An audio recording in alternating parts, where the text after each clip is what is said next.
मर्यादा पुरुषोत्तम श्री राम। श्री राम हिंदू धर्म में बहुत रिवियर्ड डेटी हैं। उन्हें मर्यादा पुरुषोत्तम कहा जाता है। यह नाम उनके आदर्श कैरेक्टर और प्रिंसिपल्ड लाइफ को दर्शाता है। श्री राम का जीवन रामायण में लिखा है, जो एक होली बुक है जो उनके जीवन और टीचिंग्स के बारे में बताती है। श्री राम अयोध्या के राजा दशरथ और रानी कौशल्या के बेटे थे। उनका जीवन धर्म, सत्य और न्याय के रास्ते पर चलने का एक परफेक्ट एग्जाम्पल है। उनकी कहानी हमें कर्तव्य, भक्ति और साहस का महत्व सिखाती है। श्री राम का जीवन और टीचिंग्स आज भी लाखों लोगों को इंस्पायर करते हैं।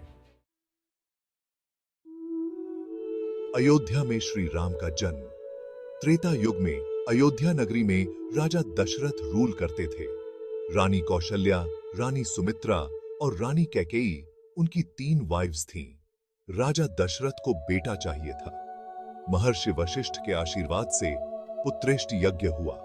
इस यज्ञ की वजह से कौशल्या को श्री राम हुए। उसी दिन रानी सुमित्रा ने लक्ष्मण और शत्रुघ्न को जन्म दिया और रानी कैकेयी ने भरत को। चारों राजकुमारों का जन्म एक ही दिन हुआ था, जो एक अद्भुत बात थी। राजकुमारों का बचपन। चारों राजकुमारों का बचपन अयोध्या के राजमहल में बहुत ही खुशी और प्यार से बीता। वे सब साथ में खेलते, पढ़ते और बड़े होते थे। श्री राम सभी भाइयों में सबसे बड़े और गुणवान थे। वे बचपन से ही न्यायप्रिय, दयालु और साहसी थे। लोग उनकी विनम्रता और बुद्धिमत्ता की तारीफ करते थे। चारों भाइयों को राजा दशरथ और उनकी माताओं का बहुत प्यार और लाड़ मिलता था। गुरु वशिष्ठ से शिक्षा। जब राजकुमार बड़े हुए तो उनकी पढ़ाई का इंतजाम किया गया। महर्षि वशिष्ठ, जो राजगुरु भी थे, चारों राजकुमारों के गुरु बने। गुरु वशिष्ठ ने उन्हें वेद, उपनिषद, धनुर्विद्या, राजनीति और दूसरे विषय पढ़ाए।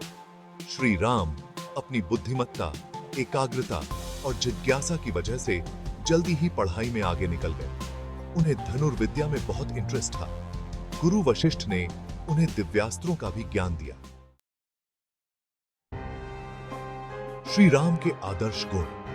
श्री राम अपने आदर्श चरित्र और गुणों के लिए जाने जाते हैं। वे सच बोलते थे और अपने वचन का पालन करते थे।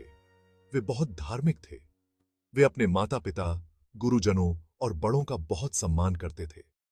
श्री राम दयालु थे और सबसे प्यार करते थे। वे अपने दुश्मनों के साथ भी उदार थे। उनका जीवन हमें सिखाता है कि मुश्किल समय में भी धैर्य और साहस नहीं छोड़ना चाहिए।